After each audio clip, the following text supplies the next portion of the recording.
Assalamualaikum warahmatullahi ta'ala wabarakatuh. Tuan-tuan, puan-puan, muslimin, muslimat, hadirin, hadirat, sahabat-sahabat sekalian, marilah terlebih dahulu kita mulakan dengan ummul kitab Al-Fatihah. A'udzubillahi minasyaitonirrajim. Bismillahirrahmanirrahim. Alhamdulillahi rabbil alamin, arrahmanirrahim, maliki yaumiddin. Iyyaka na'budu wa iyyaka nasta'in. Ihdinas siratal mustaqim. Siratal ladzina an'amta 'alaihim ghairil maghdubi 'alaihim waladdallin. Amin. Alhamdulillah, pertama-tamanya syukur kehadirat Allah Subhanahu wa taala dapat kita mengatur dan kita bersua dalam kuliah subuh ini. Dan tuan-tuan, kuliah ini anak kira sebagai kuliah ganti kita lah. Sepatutnya kita hujung minggu baru ni kan. Hujung minggu baru ni tuan-tuan nak hantar anak ke college, ke IPT. Alhamdulillah, sedikitlah pengalaman tuan-tuan. Anak suka sangat bila berkait dengan kehidupan dan apa yang kita belajar dalam kuliah-kuliah berlaku depan mata. Jadi kalau kita berkongsi, dia nampak satu gambaran yang jelas lah untuk kita ambil pengajaran. Tuan-tuan dan puan-puan sekalian, selalu kita baca ayat wa tazawwadu fa inna khairaz zadi taqwa. Berbekal-bekallah kamu, sebaik-baik bekalan kamu adalah bekalan takwa. Kita baca ayat tu dan kita faham pengertiannya. Tuan-tuan dan puan-puan sekalian, baru ni bila hantar anak ada sesi dialog. Di antara naik jasla, timbalan naik jasla dengan para ibu bapa semua, kan? Jadi ada satu soalan daripada parent ni. Bila dia buka soalan, ibu bapa ni tanya, Prof, apa mekanisme untuk saya ini stay connected dengan anak saya? Saya hantar dia, saya sudah didik dia selama 17 tahun, 18 tahun. Saya hantar dia di sini untuk saya sentiasa boleh berhubung dengan dia dan saya tahu perkembangan dia. Jadi tuan-tuan payah juga soalan tu. Kita kata, macam mana nak berhubung anak kita duduk situ? Guna telefon lah kita kata. Nah, tapi dia nak tahu tu macam mana, nak tahu perkembangan. Tanya anak kata baik, so baik lah tak? Macam mana nak tahu sikap dia, karakter dia, akademik dia macam mana? Apa mekanismenya untuk saya boleh pantau anak saya ni? Jadi tuan-tuan dan puan-puan sekalian, Prof tu jawab, bahagian HCP jawab, kita antara universiti yang menggunakan teknologi tercanggih kata. Terus juga. Apa benda teknologi tercanggih? Kad pintar yang kad matrik anak-anak tuan-tuan adalah kad pintar yang kita boleh akses di mana anak-anak tuan-tuan berada. Begitu sekali. Anak tuan-tuan nak masuk kelas, dia akan swipe kad. Satu notification tuan-tuan akan dapat. Dan dia masuk kelas. Maknanya tidak sambung tidur tu. Nak keluar kelas, swipe, kita akan keluar dari kelas. Nak keluar gad ni pintu besar ke kampus tu, gad akan swipe. Kita tahu anak kita keluar outing. Tak pukul berapa dia outing? Kenapa outing ni? Tak ada kelas kan ni? Hari ni bukan hari cuti. Kemudian masuk pukul berapa? Itu sekali tuan-tuan. Ibu bapa tu dapat macam puan dia. Tapi apa yang ditambah dalam jawapan timbalan lecture tu, ada kata, inilah yang Allah Subhanahu wa taala sebut wa tazawwadu fa inna khairaz zadi taqwa. Bila dia kata, tuan-tuan didik anak-anak tuan-tuan 17 tahun. Tuan-tuan sebut, tuan-tuan didik, jaga asuh anak-anak tuan-tuan 17 tahun. Apa bekalan, apa benda yang tuan-tuan masuk dalam pendidikan tu?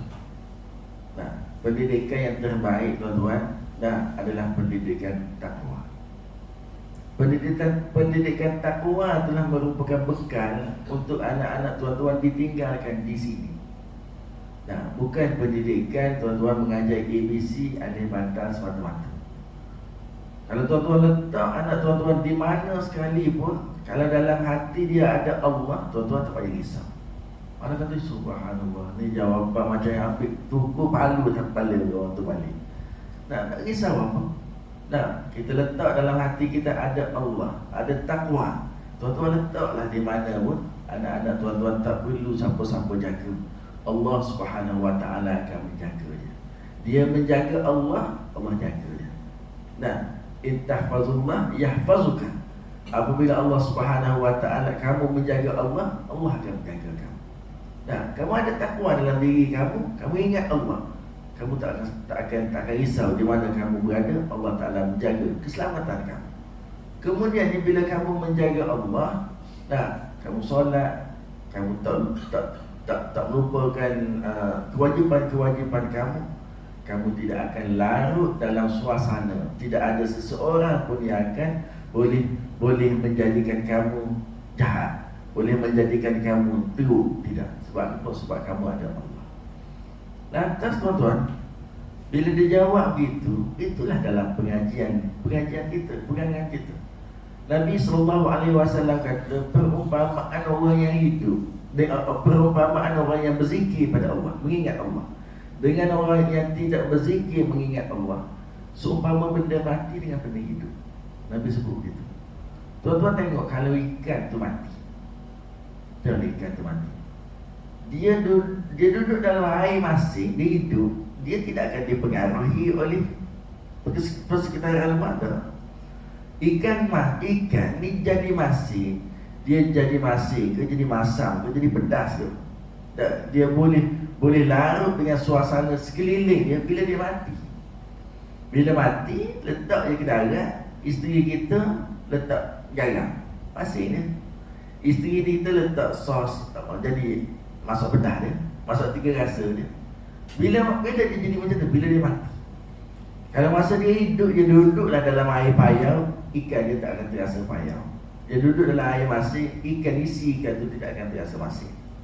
Nabi SAW sebut perumpamaan orang yang mengingat Allah dengan orang yang tidak mengingat Allah begitu. Jadi tuan-tuan, huraian dia tu tidaklah kata sebut ayat Quran. Dia sebut awal je ayat Quran, wa tazawwadu. Hatinya tidak ada. Ayat-ayat lain pun tidak disokong dengan ayat lain. Tapi sebenarnya itulah yang ada yang kita belajar setiap hari. Nah, jadi tuan-tuan dan puan-puan sekalian, Allahumma salli ala Muhammad.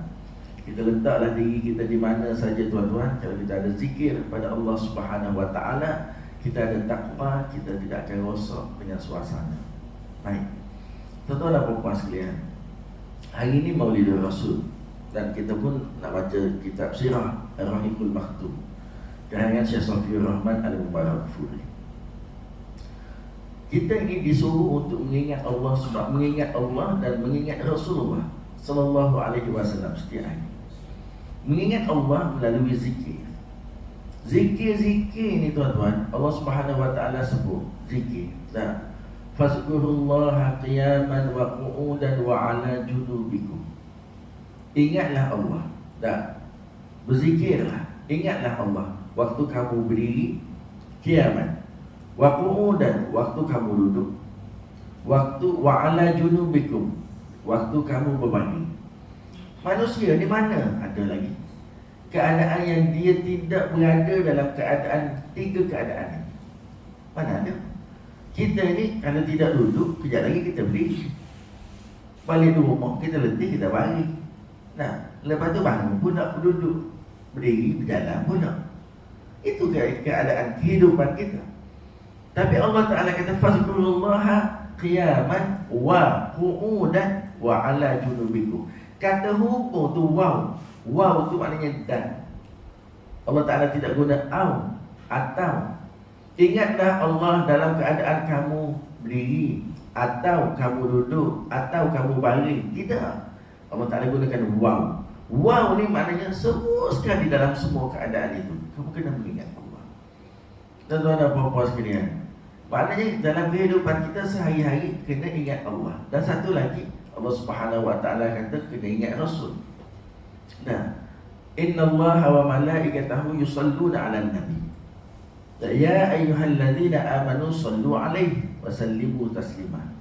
Sesungguhnya aku Allah dan semua malaikat-malaikat aku mengingat berselawat kepada Rasul, kepada Nabi sallallahu alaihi wasallam.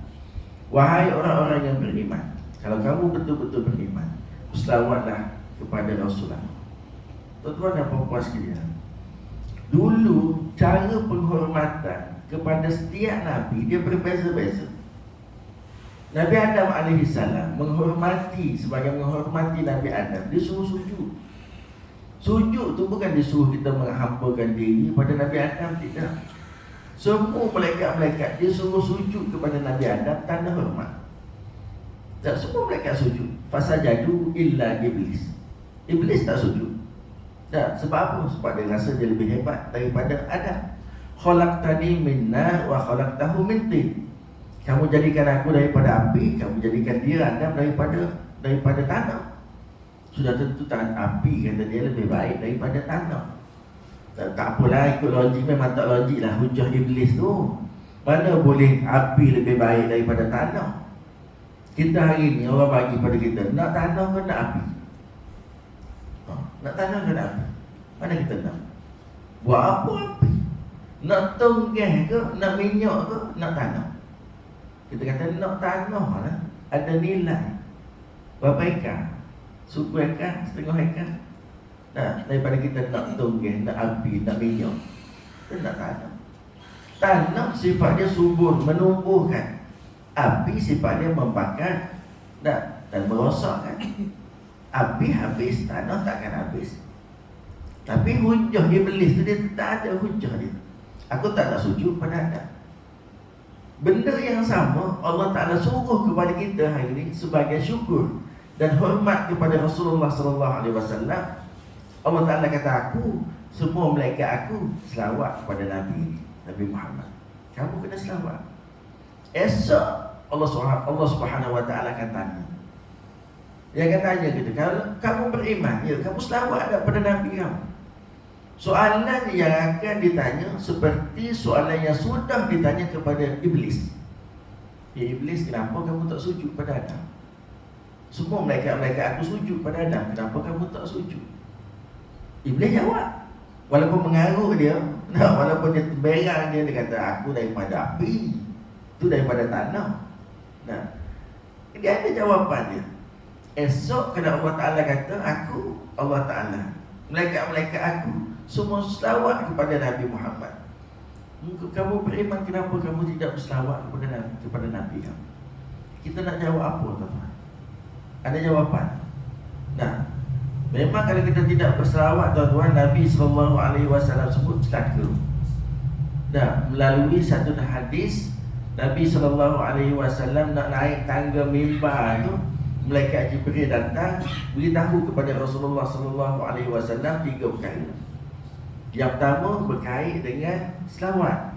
Nah, celaka umatmu wahai Muhammad, yang namamu disebut di telinganya tapi dia tidak mahu berselawat kepada kamu. Nabi kata amin. Celaka umatmu wahai Muhammad, dia dapat Ramadan. Nah, dan dia keluar daripada bulan Ramadan sedangkan dosanya tidak diampunkan. Nabi kata amin. Celaka umatmu wahai Muhammad, ada 2 orang tua dia duduk bersama-sama dengan dia tapi dia mencuaikan. Nabi kata amin. 3 benda. Salah satunya selawat. Namun kita nak ingat kepada Rasulullah, kita tak ingat. Dia buat kerja sibuk cari dunia. Tiba-tiba ada orang tu nak peringat, nama itu disebut di telinganya. Maknanya nama Rasulullah SAW tu diperingatkan. Dan kita tak selamat juga. Ini celaka.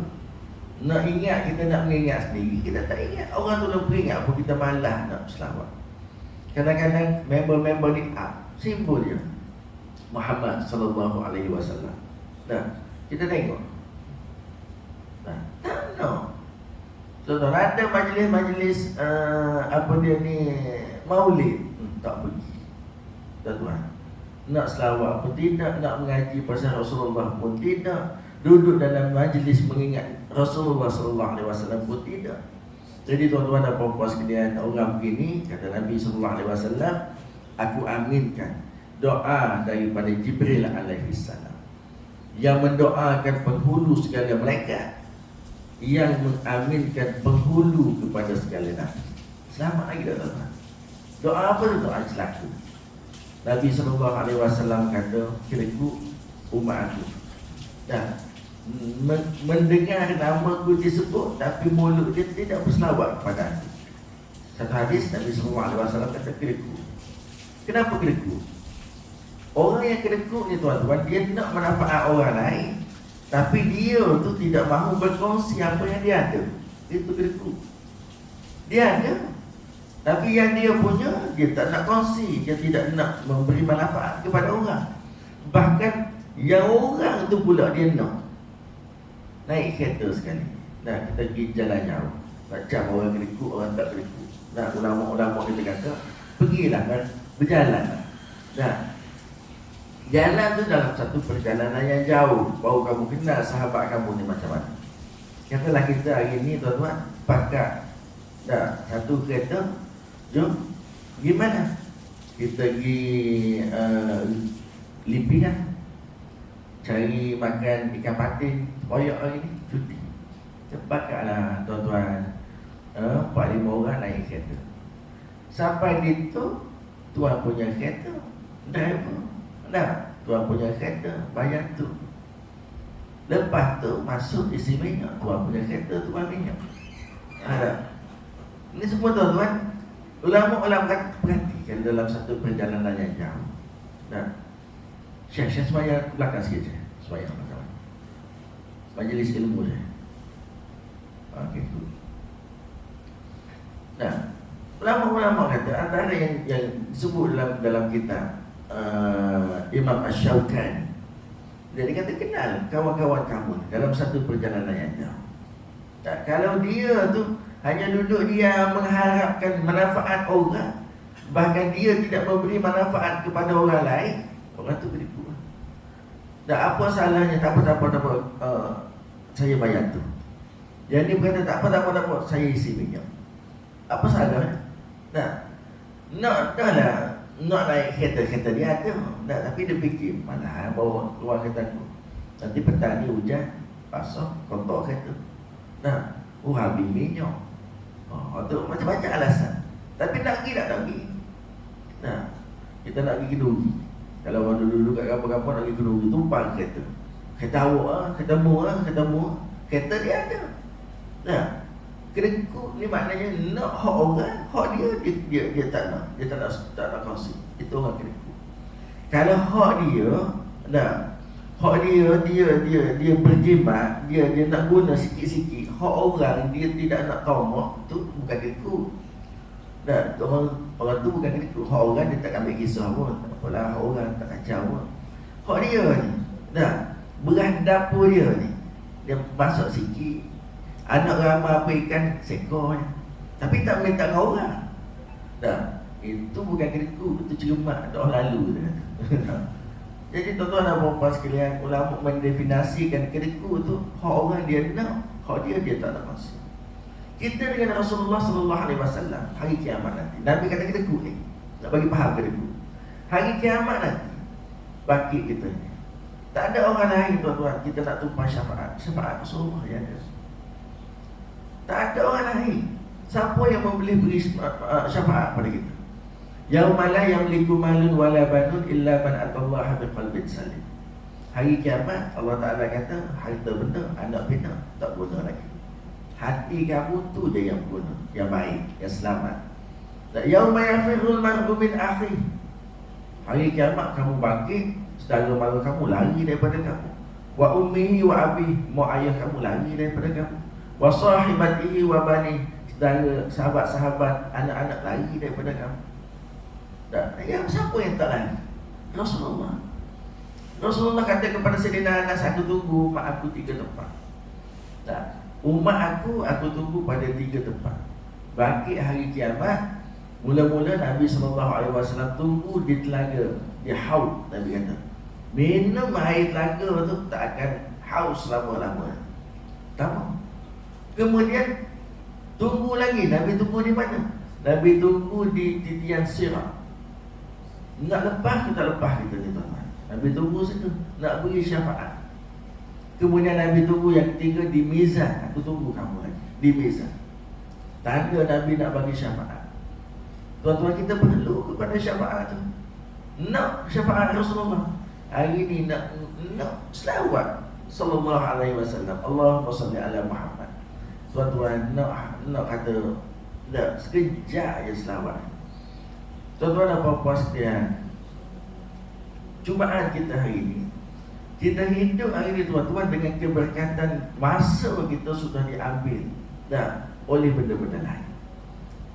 Keberkatan masa kita sudah diragut oleh kepentingan-kepentingan lain. Kita belajar Imam Syafi'i boleh baca Quran sehari sekali khatam. Contoh, kita kata hebatnya Imam Syafi'i ini boleh baca Quran sekali sehari.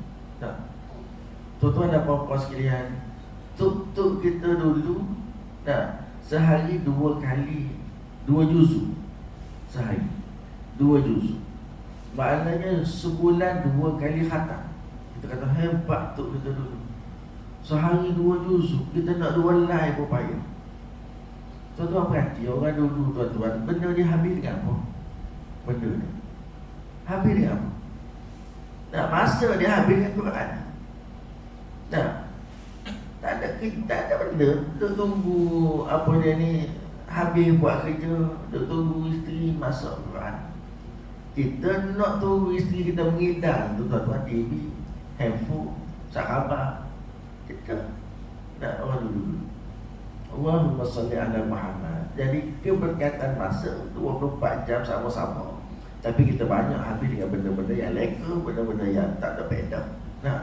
Tengok Quran dengan tengok handphone tu banyak-banyak. Baca Quran dengan baca WhatsApp mana banyak? Banyak baca WhatsApp lah. Bangun tidur tu capai Quran tu, mengucap tak sempat lagi. Alhamdulillah tak sempat lagi. Tengok handphone dah. Tengok handphone WhatsApp dulu dah. Tuan-tuan, mengucap pun tak sempat lagi. Dia kata subhanallah, hari ni kita begitu. Maka itulah punca keberkatan masa kita. Tak sempat kita berselawat pada Nabi SAW. Allahumma salli ala Muhammad wa ala ali Muhammad. Tuan-tuan dan puan-puan sekalian, pengajian tajuk bulan 7. Bulan 8 anda tak datang, bulan 9 ni pun hampir-hampir tak datang kalau tak ada kuliah kantin. Kita bercerita tentang kelahiran Nabi SAW, yang nak gambarkan kepada tuan-tuan dan puan-puan sekalian kemuliaan Rasulullah SAW melalui tanda-tanda Allah Ta'ala beri untuk diperlihatkan kemuliaan pada Rasulullah SAW itu depan mata. Antara tanda-tanda tu tuan-tuan, kita sebut bergegarnya tiang-tiang kerajaan Parsi, ranak, runtuh dia punya istana dia. Kemudian keluar cahaya menerangi istana dia. Kemudian apa lagi? Api sembahan Majusi yang berada di Parsi, di Yaman tadi padam semua. Jadi benda tu anda sebut tuan-tuan, dia menjadi satu perbahasan bila nampak yang cahaya apa ni? Raja Rom, tak apa anda sebut Parsi lagi. Raja Rom, dia kata apa? Cahaya apa? Yang masuk ke istana pagi tadi waktu subuh. Maka disebut oleh ahli kita Rahban, Arbab yang berada di kalangan mereka. Dalam kitab mereka disebutkan itu kemuliaan, petanda kelahiran Nabi SAW, Rasul akhir zaman. Kemudian tuan-tuan dan puan-puan sekalian, dengan tidak percaya dengan hujah-hujah ahli kitab ini, Allah Subhanahu Wa Taala datangkan tanda yang kedua, bergegarnya tiang-tiang tu runtuh istana dia. Bencana dah diberitahu ini adalah kemuliaan tanda kelahiran Rasulullah, tak percaya lagi. Kemudian Allah Subhanahu Wa Taala datangkan apa ni, petanda yang ketiga, api sembahan penganut agama Majasi yang berada di Rom tadi padam semua. Jadi tuan-tuan, ulama-ulama bincang kenapa 3 benda yang berlaku di Parsi, kenapa semua ini ditunjukkan oleh Allah Subhanahu Wa Taala. Yang pertamanya tuan-tuan, cahaya. Nabi SAW ini bila dia turun bila diutuskan oleh Allah Subhanahu Wa Taala ni ke dunia ini, Allah Subhanahu Wa Taala sebut Nabi ni ibarat apa dia ni, untuk menutup kegelapan kepada satu cahaya. Nah, membawa cahaya. Cahaya apa? Cahaya hidayah. Liyuzhirahu 'ala ad-din kulli. Untuk menzahirkan manusia ini, inilah way of life. Inilah agama. Semuanya. Ketika itu manusia itu tuan-tuan disebut dalam kitab-kitab pengajian sejarah. Manusia pada ketika itu mengalami zaman gelap dia. Nah, zaman gelap. Zaman bukan kata gelap tak ada cahaya. Kegelapan nak cari pedoman hidup tu macam mana. Mereka ada Tuhan. Mereka ada rasa nak bertuhan. Tu ada. Apa bukti mereka tu ada rasa nak bertuhan? Mereka ada sembahan-sembahan mereka. Mereka bukannya jenis orang yang etis, orang yang tak percaya pada Allah. Tak. Sampai Allah Ta'ala kata ketika itu mereka ini wala'in sa'altahum man khalaqas samawati wal ard la yaqulunna Allah. Kalau tanya siapa buat langit bumi, mereka jawab Allah. Tapi Allah yang macam mana? Allah yang macam mana? Mereka ada mereka ada ilah, mereka ada Tuhan. Tapi macam mana mereka nak kita sebut dalam pengajian kita uluhiyah, rububiyah. Ilah Tuhan tu mereka ada, nak bertuhan tu. Tapi nak mengabdikan diri kepada Allah, yang cuma tak. Ini masalah ni. Jadi Islam ni datang, Nabi SAW ni lahir, dan Nabi SAW akan menunjukkan kepada mereka ini semua, inilah jalan keluar daripada kegelapan-kegelapan. Teruknya tuan-tuan dan puan-puan sekalian ketika itu. Ketika tu tuan-tuan dan puan-puan sekalian, mereka tidak ada neraca pertimbangan yang mana baik, yang mana elok. Tak ada neraca pertimbangan. Contohnya kita kata orang perempuan. Daripada dia lahir orang perempuan ni sampailah hujung hayat dia, tidak akan diberikan kebebasan independen untuk menentukan hal apa ni, nasib dia sendiri. Dia tak boleh orang perempuan ni. Nah, dia jadi macam tidak ada hak untuk hidup. Lahir saja perempuan lebih mulia membunuh daripada menjaga dan memelihara perempuan tadi. Kerana lahir dapat anak perempuan. Nah, dia mengharapkan ada anak, tiba-tiba lahir perempuan. Mana lebih baik? Nah, lebih baik bunuh daripada menjaga sampai dia besar. Nah, tiba-tiba dia rasa belas kesian nak jaga juga. Nah, jaga. Maka jaga tu dia ada pantang larang, resap. Arab jahiliyah pada ketika itu macam mana perempuan dalam kehidupan masyarakat dia. Dia ni tuan-tuan dan puan-puan sekalian hidup dalam keadaan dia ini tidak akan diberikan hak. Sebab dia kata tidak boleh menjaga dan melebihkan dia. Maknanya anak-anak lelaki ini, yang lelaki ini akan diutamakan, yang perempuan ini yang jadi second class, yang kedua tidak beri apa-apa keistimewaan sikit pun. Kemudian bila anak dia cukup besar, itulah masanya dia nak melepaskan anak dia. Dengan cara dia mencari jodoh. Dia pasang tanda di depan rumah, maknanya dalam rumah aku ni ada orang perempuan. Datanglah siapa-siapa yang nak memilikinya. Maknanya kalau dia nak cari jodoh, tak tanda. Maka datanglah lelaki-lelaki ni bersetubuh dengan anak perempuan dia. Sampailah anak perempuan dia ni mengandung. Lepas tu bila mengandung, orang perempuan ditanya budak perempuan ni, anak dia ni, kamu agak-agak yang ramai-ramai itu siapa yang mengandungkan kamu? Bila disebut orang tu, maka lelaki tadi pun akan dikahwinkan dengan anak dara dia. Maka anak dara dia ni tidak jadi tanggungjawab dia lagi, tidak di bawah kuasa dia lagi, jadi hak milik lelaki tadi. Pindah duduk rumah lelaki tadi pula. Bila duduk rumah lelaki tadi pula, lelaki tadi berasa berhak ke atas wanita. Kalau dia ada hutang, dia akan bayar hutang tu dengan memberikan isteri dia ni kepada siapa-siapa yang hutang. Nak pakai, nak jimok, selama mana ambil. Sampai kamu rasa puas, hutang kamu boleh lansai, kamu pulang balik pada aku. Orang perempuan masa tu resam. Kebiasaan Arab masa tu. Tiba-tiba tuan-tuan dan puan-puan sekalian, katalah suami dia ni mati. Bila suami dia mati, dia tidak akan berada balik ke rumah mak ayah dia, dia tak boleh balik. Dia menjadi hak keluarga lelaki tadi. Hak keluarga lelaki. Nah, dan diwarisi oleh macam mewarisi harta yang lain oleh keluarga lelaki tersebut. Allah Ta'ala turunkan ayat la tarisun nisa'a karha. Jangan kamu rasa boleh mewarisi wanita ini dengan jalan yang paksa. Tak. Jadi tua dia je tuan-tuan, boleh paksa dia nikah dengan dia sendiri ke, nikah dengan anak-anak yang lain ke, menikah dengan siapa-siapa, boleh paksa begitu. Dan dia boleh paksa menantu dia ni untuk tak kahwin selama-lamanya pun boleh. Kemudian dalam keadaan begitu, dia kena ada iddah. Macam kita beriddah. Kita iddah kalau suami mati 4 bulan 10 hari. Mereka beriddah setahun. Iddah mereka lama, setahun. Dan iddah mereka, kita 2 perkara je tak boleh. Tak boleh berhias dan tak boleh melamar lamaran perkahwinan. Wanita yang beriddah tak boleh. Tak boleh menerima lamaran. Tapi orang Arab jahiliah dulu tuan-tuan, dia ni tak boleh.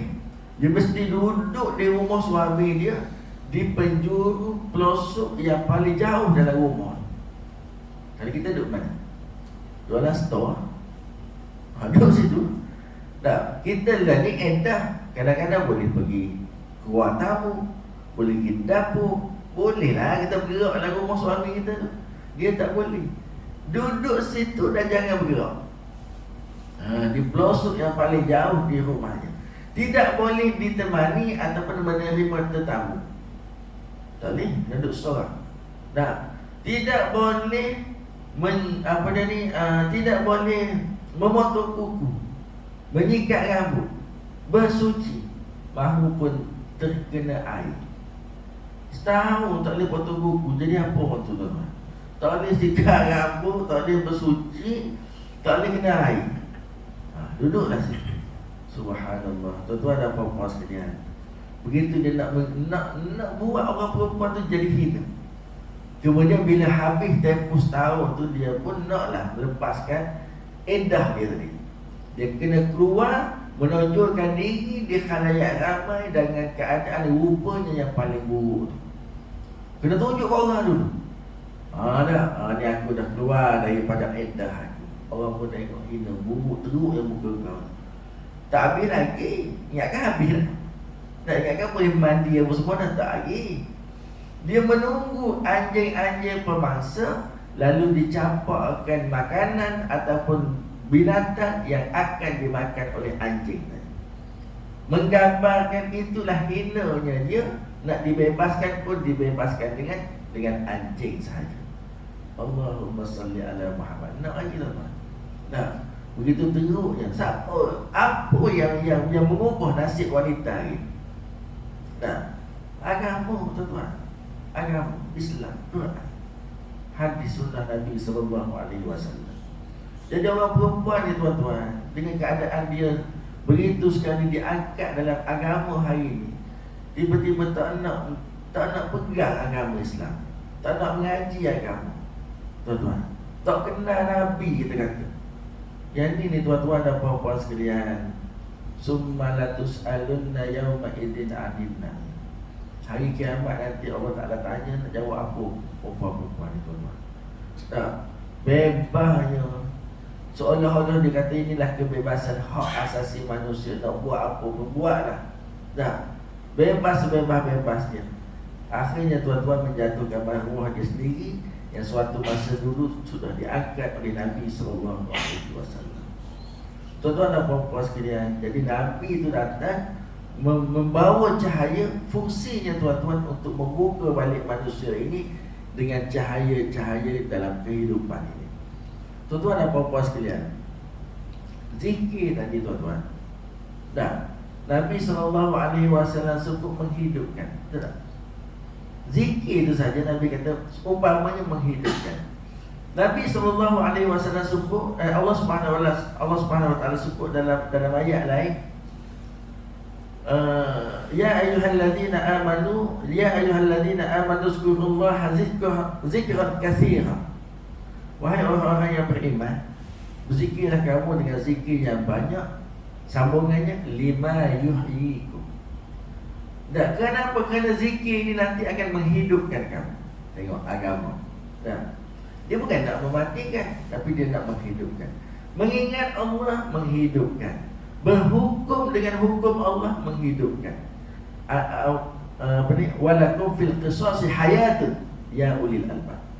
Dalam hukum yang kita kata zalim tu kena potong tangan, hukum kita potong tangan, kena bunuh balas. Dalam hukuman qisas, tapi Allah Taala kata hayat, itu satu kehidupan. Nah, tak apalah, kita tak boleh panjanglah berkenaan dengan hukum-hukum. Tapi Islam ni datang untuk menghidupkan, tuan-tuan, menghidupkan masyarakat, menghidupkan hati, menghidupkan akal. Itu yang dibawa oleh Nabi sallallahu alaihi wasallam. Nabi bawa apa lagi? Nabi bawa makarimal akhlak. Innama bu'istu liutammima makarimal akhlak. Nak tengok akhlak mana yang paling baik? Akhlak Rasul. Kana khuluquhu al-Quran. Nah, seumpama Al-Quran yang hidup berjalan, itulah Nabi sallallahu alaihi wasallam. Bila ditanya kepada isteri Nabi, akhlak Nabi seumpama dengan Al-Quran. Ditanya kepada Nabi sallallahu alaihi wasallam sendiri, nah, macam mana akhlak yang baik? Nabi sallallahu alaihi wasallam kata, akhlak yang baik ini ialah apabila kamu dapat berakhlak dengan kerabat kamu. Itulah akhlak kamu.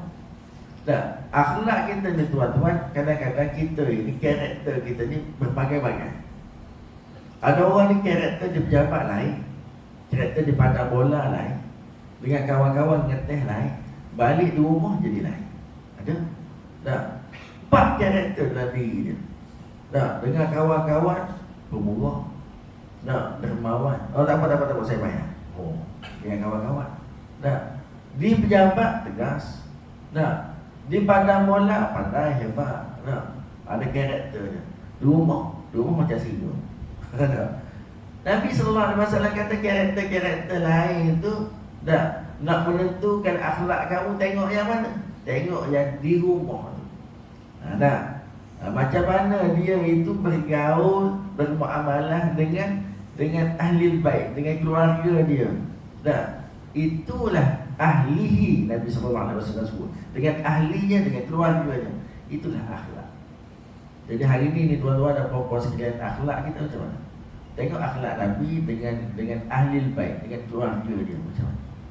Allahumma salli ala Muhammad. Tuan-tuan dan puan-puan sekalian, contoh ada sebuah akhlak Nabi dengan keluarga. Nabi ni sakit, nak mati lah tuan-tuan. Dalam keadaan sakaratul maut. Dia tengok Fatimah menangis, sedih. Sebab dia nak meninggal, dia nak wafat tadi. Fatimah sedih, dia tengok Fatimah sedih. Nabi panggil Fatimah. Nabi panggil Fatimah. Dan Nabi berbisik kepada Fatimah. Lagi sedih Fatimah. Nabi berbisik kali yang kedua, Fatimah boleh kesat air mata dan boleh senyum. Tengok karakter Nabi. Sekejap nak beritahu apa isi bisikan tu. Yang dia bisik tu apa. Tapi tuan-tuan, Nabi SAW dia tegas. Betul dia tegas. Kalaulah Fatimah binti Muhammad itu mencuri, aku akan potong tangannya. Tegas. Dalam bab-bab agama, bab-bab hukum, Nabi memang cukup tegas.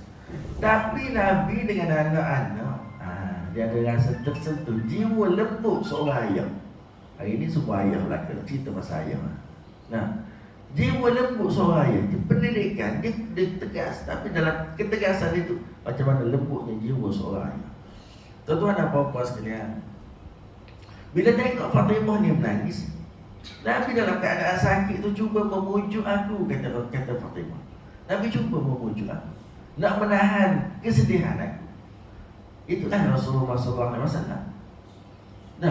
Bila Fatimah ni datang, sebelum ni Fatimah ni datang nak ke rumah, Nabi layan, Nabi peluk seumpama Fatimah kecil lagi, tak pernah berubah. Menyuap makanan ke mulut Fatimah semasa Fatimah ziarah dia. Maknanya Fatimah bersadar lah tuan-tuan. Fatimah ziarah Rasulullah, ziarah peluk Raikan kedatangan tu, ambil makanan, sediakan makanan, suap ke mulut. Kita hari ni tuan-tuan, nak suap ke mulut makanan, nak oh payah lah kita kata. Anak balik asrama sekali-sekala tu, anak balik asrama, isteri ya, duk sibuk masak, ayah yang buat tu. Balik asrama, bila nak pergi? Anak baru balik, anak baru masuk, cuti apa hari? Bila nak pergi balik? Oh, anak kata macam tak suka kita balik. Tanya bila nak pergi. Nah, makan sekali pun dah. Isteri masuk, anak balik, kita makan luar dengan kawan-kawan. Fatimah kata Nabi SAW tidak begitu. Aku ziarah, sentiasa Nabi SAW akan peluk aku. Akan menyuapkan makanan ke mulut aku. Ketika bersedih, Nabi SAW memujuk aku, sehingga kata Fatimah, waktu aku bersedih di saat nak mati lah, Nabi memanggil dan memujuk aku. Aisyah, Sayyidina Aisyah radhiyallahu anha, dia bertanya kepada Fatimah, wahai Fatimah, di saat Rasulullah SAW sakit, saat sakaratul maut, aku lihat baginda membisikkan kepada kamu dua perkara. Yang pertama, bisikan yang pertama menyebabkan kamu lagi kuat menangis. Bisikan yang kedua menyebabkan kamu kembali tenang dan tersenyum.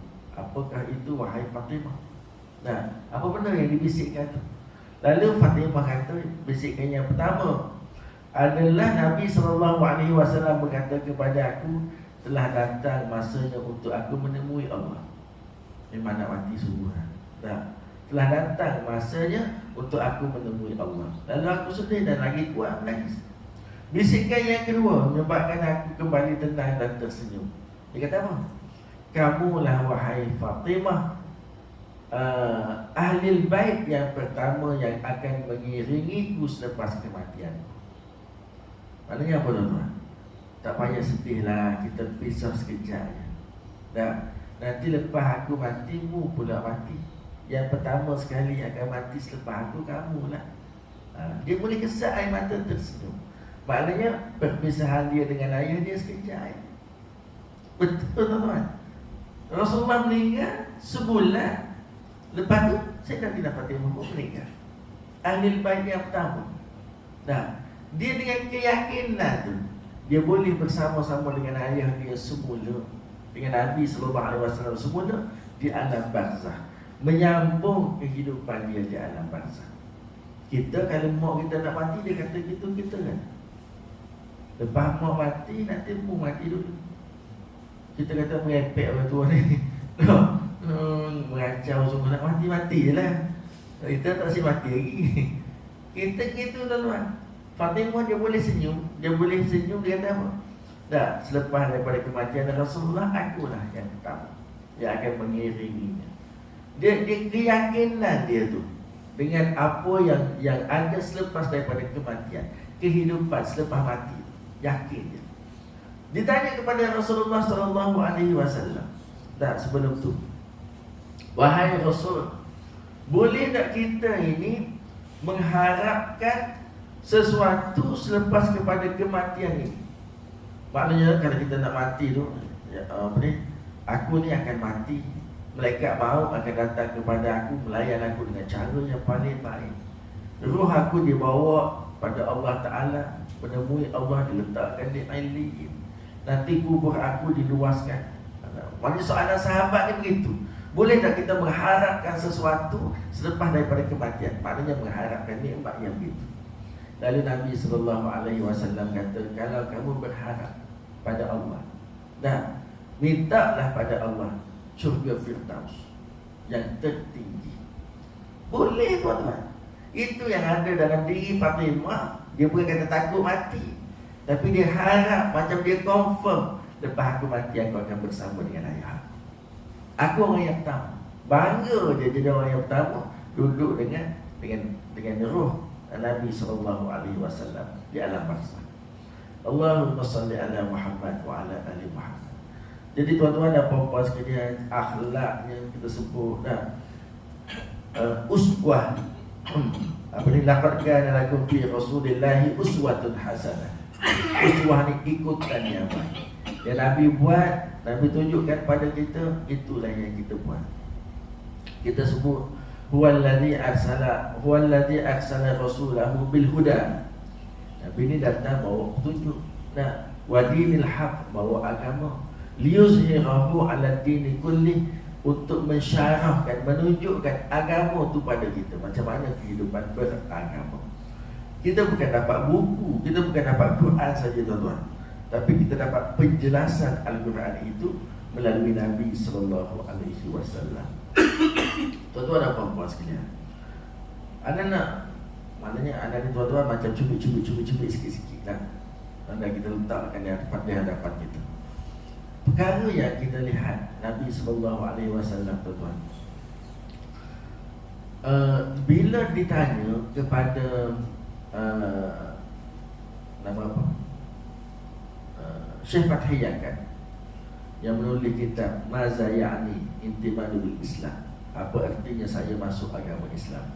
Nah, ditanya kepada Syekh Fathi Yakan, kenapa Nabi SAW dan para Nabi yang terdahulu bila diuji dalam kehidupan dia ini, melaksanakan tugas untuk membawa risalah apa semua ni, dan ada penentangan, diuji, dan dia boleh sabar, dia boleh sabar, dan sehinggalah dia boleh teruskan perjuangannya sehingga berjaya, ataupun dia terkorban mati. Jadi tuan-tuan, apa kuncinya, rahsianya? Tuan-tuan dan puan-puan sekalian, kata Syekh Fathi Yakan ini, dia kata asyuur bimas'uliyah, perasaan tanggungjawab terhadap agama ada dalam diri setiap Nabi. Asyuur bimas'uliyah, nah, rasa tanggungjawab menegakkan agama di dunia ini untuk masyarakat, untuk semua sekalian makhluk, ada dalam diri Nabi. Dah panjang lebarlah syarah dia. Akhirnya Syekh Fathi Yakan tu, di dalam diri kita pula mesti dan wajib ada asyuur bimas'uliyah, rasa tanggungjawab untuk menegakkan Islam, iqamatuddin, menegakkan Islam itu dalam diri kita. Itu kena ada. Nah, rasa tanggungjawab itulah yang menyebabkan kita rasa sikit-sikit dah seletih, diuji, lelah, sakit, kita buang, tolak ke tepi. Sebab apa? Sebab aku ada tanggungjawab untuk aku jaga agama dalam diri aku sekurang-kurang. Tuan-tuan dan puan-puan sekalian, nak letak agama dalam diri, ilmu cukup dah tuan-tuan. Fardu ain lah kita kata, wajib.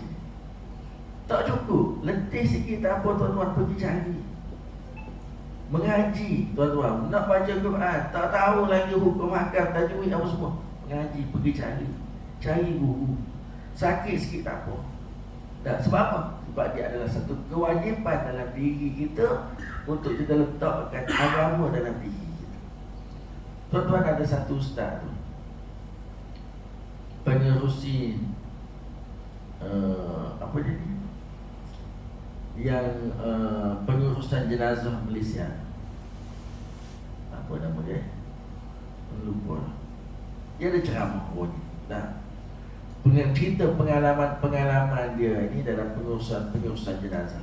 Tak pernah tengok tak? Sekuat pengurusan jenazah Malaysia.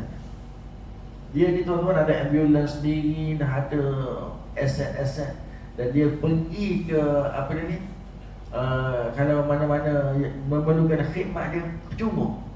Tak, kalau hospital ke, kalau tragedi besar, kematian di Malaysia ni, adalah sekuat-sekuat ni.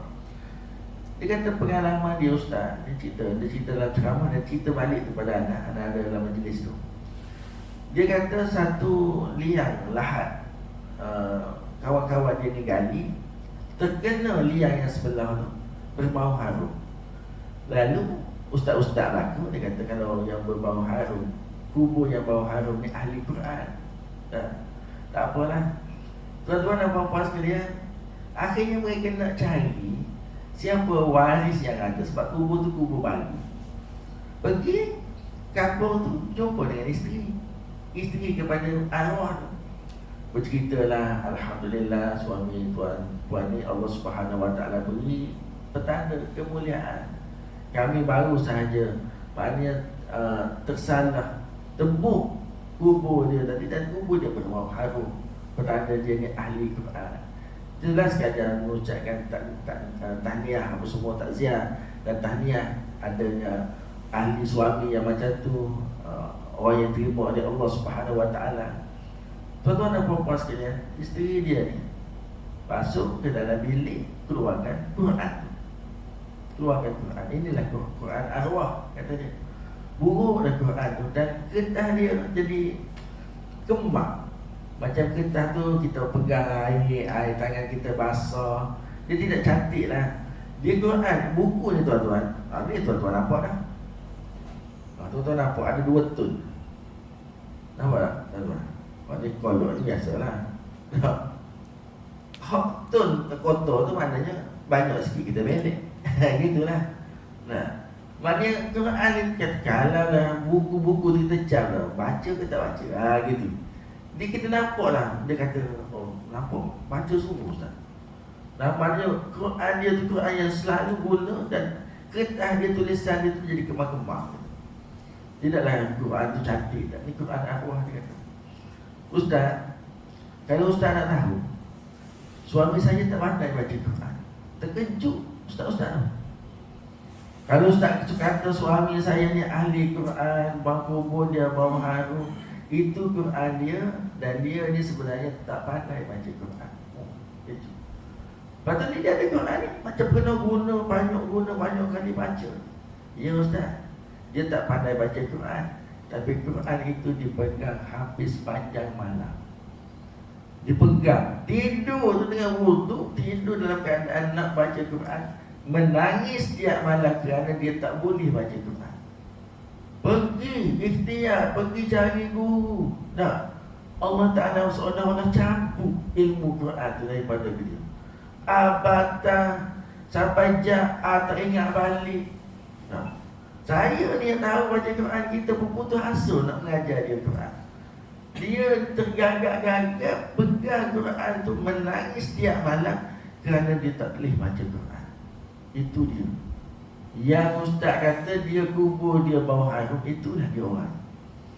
Subhanallah. Tuan-tuan dan puan-puan sekalian, bila begitu anak cerita tu, anak kata Ustaz ingat tak? Satu hadis Nabi SAW sebut, dah, orang yang boleh pegang Quran, dia dapat pahala. Melihat Al-Quran dapat pahala, pegang Quran dapat pahala, baca Quran lagi dapat pahala. Nah, alladhi yataka'ka. Nah, mereka yang tergagap-gagap, terkokak-kokak baca Quran, lahu ajran. Dia dapat 2 kebesaran, 2 kelebihan, 2 darjat. Nah, tak setiap patah dia baca walaupun dia dapat darjat. Dan susah payah menangis dia kerana nak baca Quran tadi, dia dapat 1 darjat yang lain. Tak. Nabi SAW sebut alladina mahirun bih, orang yang mahir baca Quran, dia ni dapat apa? Lahu ma'al kiramil bararah, duduk dengan para malaikat. Maknanya walaupun dia tak boleh baca Quran, tapi dia adalah sahibul Quran. Dengan sebab apa? Dengan sebab dia cuba nak membaca Quran. Dan satu hadis lain Nabi SAW sebut, siapa-siapa yang memegang Al-Quran setiap hari, nah, setiap hari pegang Quran dan hanya membaca 50 ayat Al-Quran, dia akan terlepas daripada golongan yang lalai. Lalai dengan apa? Lalai dengan Quran. Lepas daripada digelar orang yang lalai bila dia boleh baca Al-Quran 50 Quran sehari. Dan Imam Ibnu Katsir sebut, orang yang tak boleh baca Al-Quran dan dia mencuba dalam keadaan sekadar orang lain membaca 50 ayat Al-Quran, dia mendapat pahala dan darjat yang sama. Nah, kita tak boleh baca ayat Quran 50, tapi kita pergi kelas pengajian Quran, seumpama orang lain baca Quran 50 ayat dah, kita baru doa abata, tak habis-habis abata. Nampak dah? Terlepas dah daripada golongan yang lalai. kata Imam Ibn Katsir. Yang lalai ni tuan-tuan, dia tahu dia tak boleh baca, dia tak suka. Ngaji pun, Quran pun tak tengok, Quran pun tak sentuh, buat tak tahu masalah dia tak tahu Quran. Nah, orang ini kata Imam Ibn Katsir, golongan yang lalai mencuaikan Al-Quran. Subhanallah, tuan-tuan dan puan-puan sekalian, jangan buat gitu tuan-tuan. Ini agama. Rasa tanggungjawab, asyu'ur bimas'uliyah tadi letak dalam diri kita. Syekh Fatahiyah kata selesaikan masalah-masalah ni dalam diri kita. Apa lagi yang kita tak tahu berkenaan dengan agama? Dah, sembahyang kita, bersuci kita. Bersuci ni pun tak banyak lagi, tak selesai ni tuan-tuan. Tak selesai. Sekarang ni tuan-tuan, dia apps, dia kemudahan, cara kita nak mendapatkan maklumat, nak belajar, mudah sungguh. Nah, handphone kita tu lah sumbernya tuan-tuan. Kalau tak tahu nak cari guru, bukalah, carilah ustaz-ustaz. Jangan cari ustaz mengarut sudah. Dah, cari. Dan mudah-mudahan kita dapat ilmu itu untuk memperbaiki ibadah kita. Allahumma salli ala Muhammad. Dan yang terakhirnya tuan-tuan dan puan-puan sekalian, kelahiran Nabi SAW ni bukan kita nak tengok dari sudut zahirnya saja. Kita nak tengok yang anda sebut tadilah, implikasi dan apa yang Nabi SAW bawakan untuk kita sebagai rahmat bagi sekalian alam. Yang itu yang kita nak tengok. Bukan nak tengok zahir cerita Nabi SAW tu lahir semata-mata, tidak. Sebab itulah tuan-tuan, ada orang bawa cerita-cerita mengarut berkenaan dengan kelahiran Rasulullah SAW ni. Nabi lahir dalam keadaan tidak menangis. Nabi lahir dalam keadaan sudah berkhitan. Nabi lahir saja keluar daripada faraj mak dia dalam keadaan sujud. Nah, kata Syekh Safiur Rahman, satu dakwaan yang tidak ada asas dalam hadis-hadis Nabi SAW tidak ada. Tapi masyhur tak? Masyhur. Tersebar dalam masyarakat cerita-cerita begini, masyhur. Sebab apa jadi cerita tu masyhur? Sebab manusia tu, kata Syekh Safiur Rahman, lebih suka melihat kelahiran Rasulullah SAW ni zahirnya tu macam mana. Nah, kita tak mencari hikmah, tapi kita nak tengok yang dilihat. Maknanya benda zahir. Hikmah di sebalik kelahiran Rasulullah kita malah. Malah nak kaji. Dan kelahiran Rasulullah SAW secara tak langsung, Allah Subhanahu Wa Taala sebenarnya tuan-tuan merakamkan ingatan itu sepanjang masa. Melalui hikmahnya, Allah Subhanahu Wa Taala rakamkan tahun gajah sebagai tahun kelahiran Rasulullah SAW. Nabi lahir bila? 12 Rabiul Awal, tahun gajah. Nah, dan tahun gajah itu Allah Subhanahu Wa Taala suruh kita, alam tara kaifa fa'ala rabbuka bi ashabil fil. Tidakkah kamu memerhatikan apa yang aku sudah buat kepada tentera pengajar? Jadi di sebalik kita sambut kelahiran Rasulullah, review balik tahun gajah yang disuruh oleh Allah Subhanahu Wa Taala untuk kita lihat. Tahun gajah itu apa? Itulah tahun kelahiran Nabi SAW, lahir di saat Allah Subhanahu Wa Taala memperlihatkan kuasa dia, menjatuhkan mereka yang sombong, menjatuhkan mereka yang merasa diri dia berkuasa, dan Allah Ta'ala memperlihatkan kuasa dia. Berapa lama? 53 hari selepas daripada kemusnahan Empire Parsi, Empire Rom, kemusnahan Empire Rom, kalah mereka, Allah Subhanahu Wa Ta'ala menaikkan kelahiran Nabi SAW di tahun yang sama. Jadi tuan-tuan dan puan-puan sekalian, sekadar itu insya-Allah kita sambung nanti. Tajuknya ibu susu Nabi SAW, Halimatus Sa'diyah. Sekadar itu sahaja tuan-tuan dan puan-puan sekalian. Aku liqauli hadza astaghfirullahalazim li wa lakum, wabillahi taufiq wal hidayah. Wassalamualaikum warahmatullahi taala wabarakatuh. Subhanakallahumma wa bihamdika asyhadu an la ilaha illa anta astaghfiruka wa atubu ilaik. Bismillahirrahmanirrahim. wal 'asri innal insana lafi khusr illa alladhina amanu wa 'amilus shalihat wa tawasaw bil haqqi wa tawasaw bis sabr wa man salah wa man salah. Terbiasa solat